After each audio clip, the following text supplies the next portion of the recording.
Well, you know, Democrats and Republicans aren't a category. The Republicans and Democrats differ.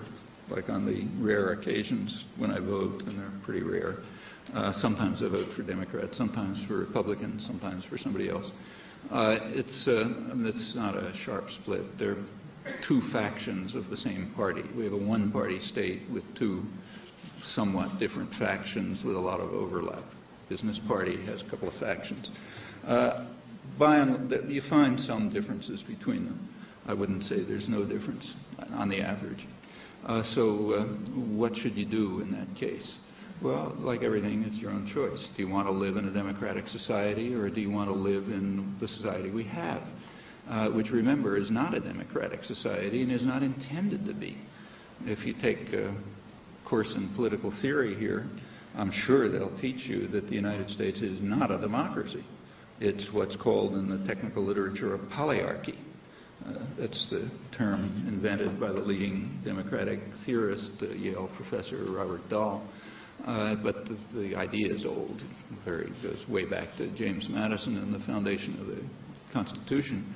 A polyarchy is a system in which power resides in the hands of those who Madison called the wealth of the nation, the responsible class of men, and the rest of the population is fragmented, distracted, allowed to participate. Every couple of years they're allowed to come and say, yes, thank you, why don't you continue for another 4 years? And they have a little choice among the responsible men, the wealth of the nation. That's the way the country was founded. It was founded on the principle explained by Madison in the Constitutional Convention that the primary goal of government is to protect the minority of the opulent against the majority.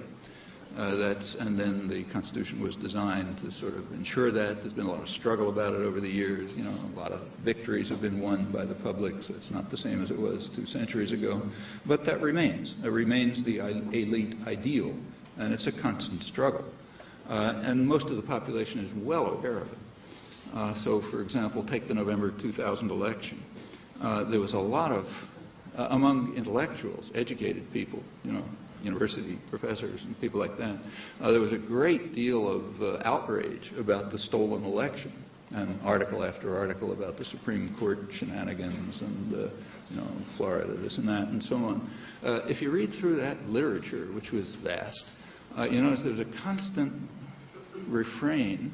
Nobody can understand why the public didn't care. You know, the public is a game among intellectuals. The public just didn't care. So, okay, the election was stolen. Who cares? It was never an issue among the public. Why wasn't it an issue? Well, you know, if you look at, this is a very heavily, the attitudes in the United States are very carefully monitored. Business wants to know what people are thinking. And in fact, there is, for example, at Harvard, at the Kennedy School of Government, a project called the Vanishing Voter Project, where they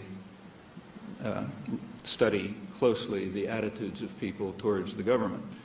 It turns out on the eve of the election, so like before the election, you know, before Florida and the Supreme Court, about 75% of the population didn't think there was an election going on at all, at least as far as they were concerned. Their attitude towards the thing happening was that it's some kind of a business with involving rich contributors, political leaders, and the public relations industry, which is training candidates to say meaningless words that they don't understand, that they think will maybe pick up a few more votes. Well, that's only 75% of the public. So, of course, they didn't care very much, you know, if the Supreme Court happened to hand it over to one of them rather than the other. In fact, most people voted against their own interests, and consciously, because they knew it didn't matter much. They were supposed to vote on what are called qualities, not issues, like, do you like the guy, you know, would you want to be with him, or something like that. You want to have a drink with him in a bar, you know, something like that. That was the issue in the election.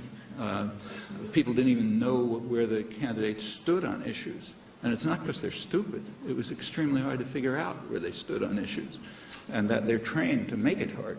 And in fact, most of the issues that the public cared about weren't even allowed to come up.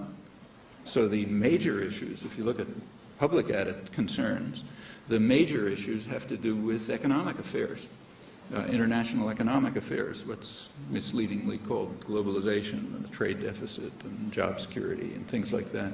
But none of that stuff came up. You can't bring those issues up in the elections.